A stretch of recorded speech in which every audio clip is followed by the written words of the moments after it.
Hello, authors, book lovers, and storytellers. Welcome to another Reader's Magnet featured author interview. My name is Mark, and I am your host for today. And together with me is one of the Reader's Magnet featured authors, here to share her journey as an author and the inspiration behind her book.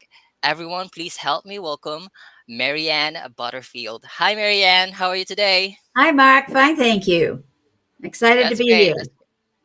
We are we are excited as well. Thank you so much for attending our Mhm. interview today, and we're so happy to have you here. And we are so glad that you chose our platform to to share your story with the world. And to be honest with you, I'm so excited to know more about you and discuss more about this book that Thank Don't you. Call Me That. My name is Michael. But Right. before all of that, Marianne, can you please introduce yourself to our audience right now? Yes, I'm MaryAnn Milton Butterfield, author of Don't Call Me That. My name is Michael, and it's a very special project for me, and I've been so pleased with the help that Reader's Magnet has done to aid me through the whole process of publishing. All right, thanks so much for that, um, Marianne. Now let us proceed with talking more about the book. Um, I'm actually intrigued about the title of your book that is called "Don't Call Me That." My name is Michael. Can you please walk me through about the idea of how you decided to choose this title? Yes, some time ago, I was a little boy, and he happened to be Korean American, Hmm. and he was very upset. And I asked him why, and he said that some kids at the bus stop had been calling him Chungking. He said he didn't know what it meant, but he knew from the looks on their faces that it wasn't something nice. And so I laughed at the time and said, "But that's a name of an old uh, Chinese food." He said, "Well, I'm not Chinese. I'm Korean." And so we talked about it for a while. I said, Americans, often don't look beyond a certain appearance, and they don't understand between Korean or Vietnamese or Chinese or what have you. And so we talked about it. It didn't help them too much at the time. Um, and we talked about how it was, you know, uh, sticks and stones will break my bones, but names will never hurt you. And he said, "That's not true." He said, "Because it really hurt me." And I realized that the kids calling the names, they may not have been intending to be hurtful or bullying. They just thought it was a big old joke. And as time went on, I realized for so many of the children that I've seen and worked with, they don't understand what the meaning, what bullying is. They don't understand that sometimes just poor manners is causes a situation that appears to be bullying. And so the importance of for me for this book is to put out this young boy's situation and then help kids understand all the reasons or the problems behind words and teasing and aggression, and help them understand how to develop a better relationship with the children instead of it being a painful one. And if they learn young, which is when the bullying begins, which is another, but the theme of the book is that part of it is that bullying is not something that starts in junior high school or high school where the government and everybody is throwing all this money towards these programs. The bullying starts in elementary school. Young Hmm. elementary children who, if they see a difference, and they think it's teasing, and so they torment each other like they would their maybe family members, like boys picking on girls, or boys trying to scare other boys, and or their brothers, I would say, or family. And then they go to school and they're on the bus and they see a boy, like looks like their brother, about the same age, and they just say the same thing. Only that boy gets upset and scared, and he perceives the name caller as a bully when it wasn't intended. And so I think I'm rattling here, but it's really about helping young people understand what is bullying and then what is better behavior. And so that's the gist of it. Wow, wow. Thank you so Covered much it. for that, Marianne. Now, um, I understand that children actually doesn't or maybe not aware that they are actually bullying others just because Exactly. of the idea that they thought it's funny. But Right. yeah, with this book, I believe that they will be guided or maybe be able to know more about the difference being having fun or just being a bully, right? Right. Now, how would you define child bullying? What are the different forms it can make to other people or Well, children? they can be simple as having, as going, when the children are going to school and they're at the bus stop and some older kids are challenging them to get on the bus. And Mm-hmm, maybe they push them out of the way. And they think it's all in fun and jest because they want to be the first one on the bus. But the mm-hmm, younger child becomes frightened. And then the next day they don't want to go to school because they're afraid of the big kids because they don't know what to do. And if you ask a child, do you know what, in elementary school, you say, do you know what bullying is? And they say, oh, yeah. And then you say, well, what would happen if you were bullied? Oh, I'd go to my teacher, I guess. Uh, but then you say, okay, well, is calling somebody a name bullying? No, I don't think so because that's just teasing, maybe. Or is this bullying? Well, no, I guess that would be tattling, and it's not. If they're suffering, if they don't want to go to school, if they're anxious in class and can't study, they need to be able to talk to someone. And so in the schools, if I have this, it's a really simple anti-bullying program that I have. It's going to be on the website, and I have a little flyer here, and what it is classes or schools can get the children to join together and build their own anti-bullying uh, uh, code of conduct. And then it's not signing a pledge or a commitment for life, but there is at the end of the program a promise to listen to teachers, to respect their property as well as the children. And so it can be in a first grade classroom. You can ask a child, is calling names bullying? And they'll say, oh yeah, maybe. Well, yeah, it is if it's mean, you know. But it's hard for them to understand what is mean. They say, oh, you're a big boy, and that's somebody else's meaning it as a compliment, and the other person is saying, oh my God, he's calling me big because I'm fat or something, and it's all. Yeah, I have to say, and I'm going to look back here. In my generation, name calling was not as prevalent as it is now. Now everybody has a name. Everybody's called a name. Everybody's made fun of. And I like to say to someone, when you look at me, what's the first thing you think? And I hope they say a lady. I don't want them to look at me and say, "Oh, you're white." And that's one of the problems with society right now, is they're looking at everybody as different colors, and then they look for something different, like the eyes, or maybe the mouth, or maybe somebody's got the ears that are sticking out. But the white kid with the red hair, he gets tormented, just as much as someone else, or with the big ears. And it really doesn't matter what nationality they are. If they have big ears, they have big ears. If they have big eyes, there's nothing you can do about the body parts. And so they have to learn. You don't make fun of those things. It's unkind.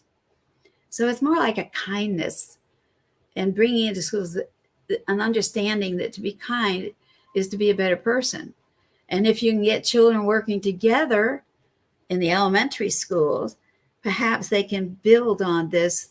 And by the time they get to junior high school will be more accepting of people of other races. And I look like a white woman, right? You mm-hmm, can't see me except on the screen, okay?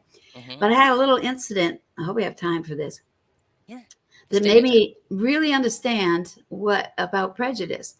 I was very young, and my mother used to say, "You're French, Irish, English, and damn Yankee." Okay. But she would say French, Irish, English, Indian, and damn Yankee.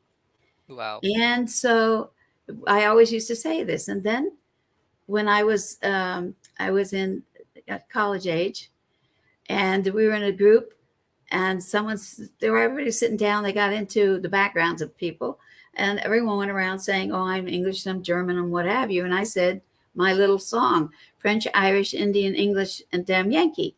And the boy at the other end of the room said, "Indian? What kind of Indian?" I said, "Well, I think it's Algonquin out of Canada." He goes, "Indian, Indian," and he left the room. And I have to tell you, for a little while there, I skipped saying that I was Indian. I started saying French, Irish, English, and damn Yankee. And until I got to the point of where I realized that I was denying part of my heritage. And that was kind of simple for me because of the way I look. It's not so simple for someone who looks different.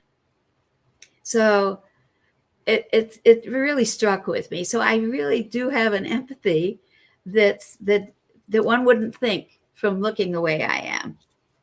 Um, I All guess right. that's Well, it. thank you so much for that, Mary. And now, I can see that the book is more of kind of like a how-to guide, maybe, or like, is there? I'm Oh no, sorry. it's a Is there complete a like a story. storyline? Oh All yeah, there's right. a All right. All complete right. story So of like, the protagonist, uh, Michael. mm-hmm, He is Korean American, and there is an antagonist who calls him Chung King, and it goes through, and the Michael and his friend try to get back at Chung King, mm-hmm, and that backfires, and he gets in big trouble, and his father confines him to his room and doing chores for another neighbor lady, and they have to end up. He has to confess and discover that what he charged his protagonist with antagonist with was not true. So he in turn had told a lie, and it got to the school, to the principal, to the teachers, and everyone. So he had to apologize, to the boy and to the parents and to the school. And then they call in and they work out a way to discipline both Chuck for having been a bully and Michael for having lied to try to get Chuck in trouble. And so it works through that issue. And then it explains at the end how children, if they understand what bullying is, they can start a program like Michael and Chuck did together for their school to combat bullying. So, and it's a very young, simple program. It's not something that a lot of work big. has to go into. Mm-hmm. You know, put a poster up on the wall and run through the the what is nice behavior. And most people want to be liked, and little kids want to be liked, and little boys especially.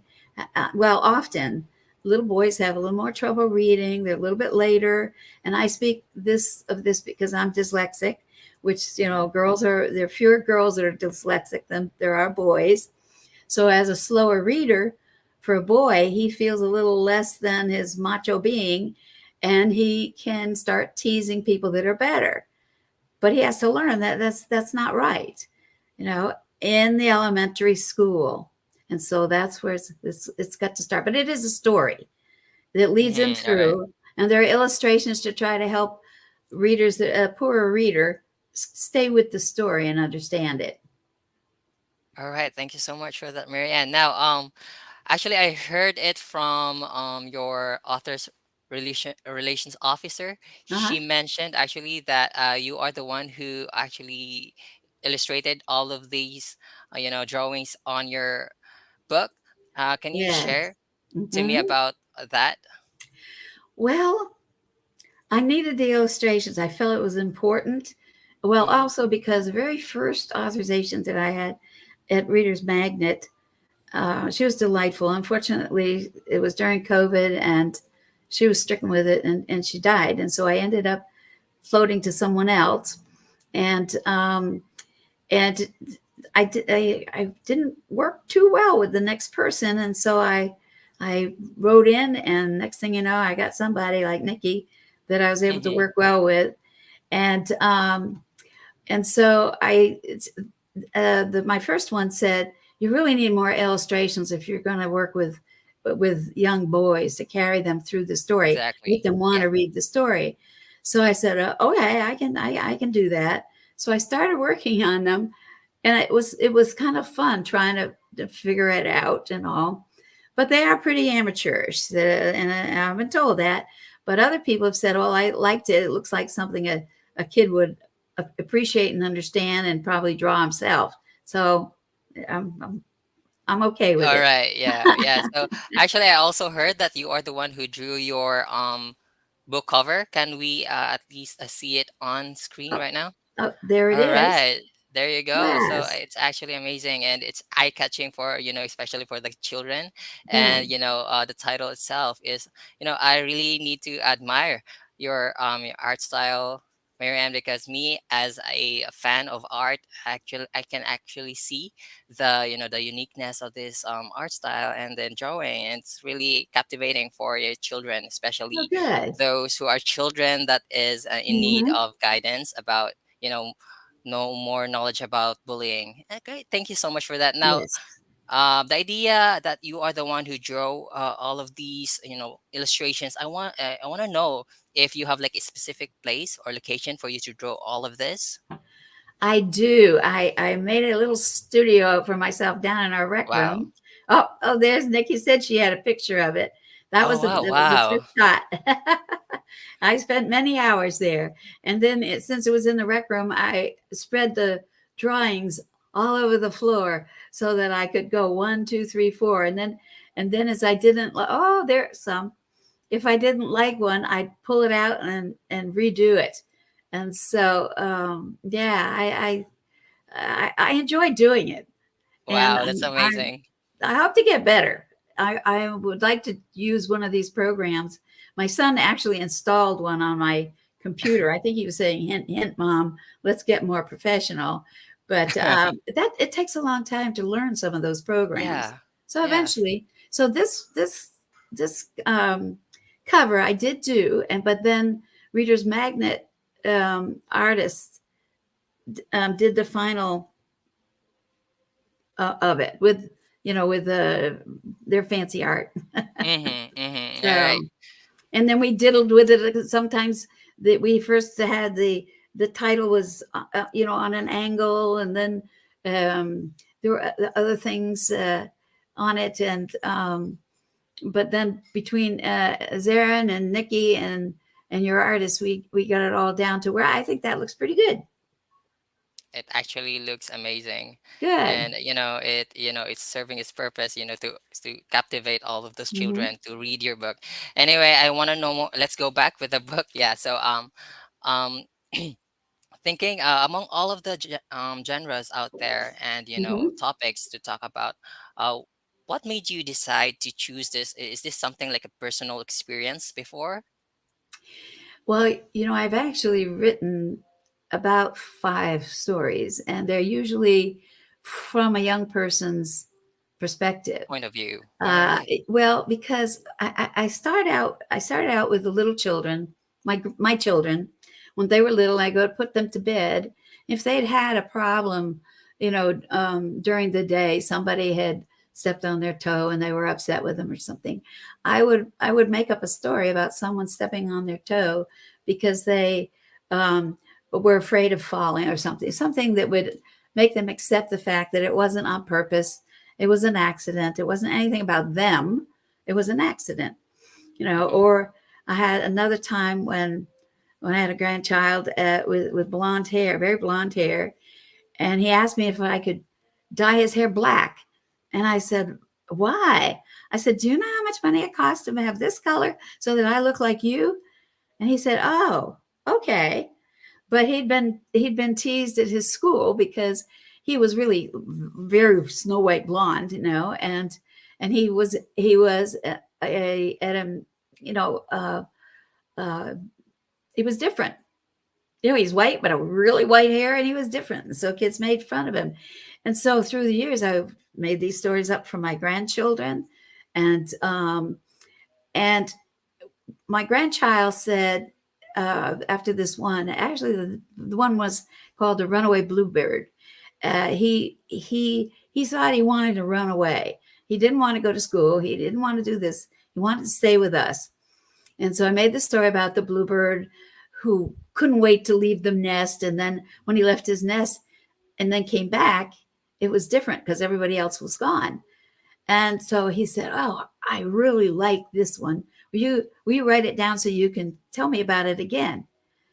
And that was, I went down to my computer, I sat down and typed that up, and I was so excited. And I thought, this is what I want to do, because I had written, um, more adult fiction and nonfiction, researching projects and things. And I thought, this is what I want to do. I want to help children get out of a situation without it being hurtful, Mm-hmm. without them getting insecure, and so it all built from there.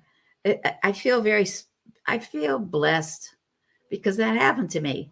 I feel sometimes um, that we have things occur in our life that we never ever think about until that moment, and then it's like that light bulb, God given.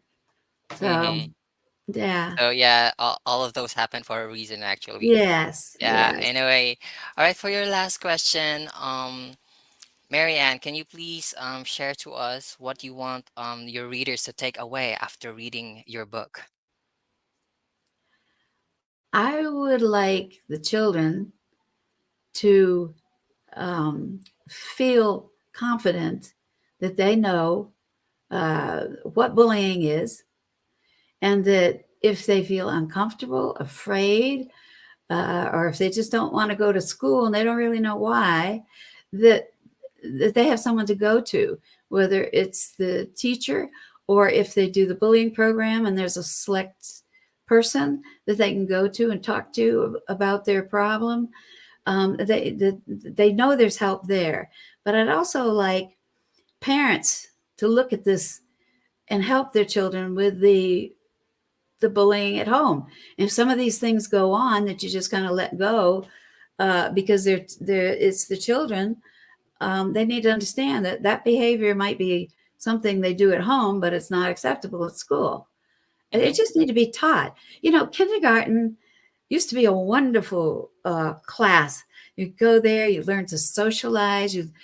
Children that came from single children families would learn to share their pencils and in their crayons. Get in the circle, follow rules, and be polite. And if they did something wrong, it was like, oh, that wasn't nice. Get to the back of the line. And they didn't like going to the back of the line. It was very simple, but it was a consequence. And um, and where was I going with this? And the teachers, they, like I said, in kindergarten, they don't have time for this anymore. They're required to teach hard subjects. By the time they finish the year, they have to meet scholastic levels now. They didn't Mm-hmm. have to before. So Mm-hmm. they start off with these little children who have no social, interaction, some of them, just some of them. And they have children with different languages, issues, and all. And they're trying to struggle through helping them learn to adjust, learn to get along with other children, to share and everything. In the meantime, learn to read, learn to speak well, and all. It's just such pressure on that kindergarten teacher. So if there was a simple anti-bullying program at the school where the children start learning in kindergarten the promises, they could just pick a couple promises. They don't have to do like in the program. They don't have to list all the things, but they could pick one a day. Mm-hmm. One thing a day that children do regularly. Is it nice to push in line? Talk about it. It's Exactly. 2 minutes, Mm-hmm. 2 minutes at the beginning or 2 minutes at the end. Maybe 2 minutes at the end isn't good because they're tired, but but it's a guide, and if they borrow things from it to make a program in their school for the less bullying, I Mm-hmm. I I just feel so grateful. All right. Well, thank you. Yeah. Actually, yes, correct. Now, thank you so much for that input, MaryAnn Butterfield. I think Yes. I have asked all of the questions for you that I have prepared today. And this Mhm. would conclude our interview today. Now, for the last time, can you please invite everyone to buy a copy of your book soon? Absolutely. Please, everyone, go on Amazon or Barnes and Noble, and on my website, I will have it's running across the bottom, I believe, right, Mark? Running across the bottom, there will be a way to purchase from my website, and Mm-hmm. I think the book will be good not just to read it once, but for children. I've had children enjoy the story more than once because I had to test it out, of course, but I'd Mm-hmm. like them to, read the story if they can't understand it. If the parents can read it to the children at a younger age, even, because like I said, boys sometimes have more difficulty, and but just to read the book and realize there are little things that can be done to improve the situation that's in our schools right now. Exactly. Exactly. So, yes, everyone, that's MaryAnn Butterfield, the author of the book, Don't Call Me That. My name is Michael. Book is available soon on Amazon, Barnes& and Noble, and on her website, www.butterfieldstories.com. Again, thank you so That's much for your MM. time. That's I'm sorry. That's MM, not WW. It's MM dot Butterfield. Did we get that? Uh, all right, so Okay. that Oh, is that's butterfieldstories.com. www.butterfieldstories.com. Right. I'm sorry. Mm-hmm. It's okay. Thank you, All right. Mark. I Thank you so appreciate much it. for your time, Marianne Butterfield. As we say it here at Readers Magnet, we share your story with the world. Bye, Marianne. Thank Thank you. you. Bye. Thank you.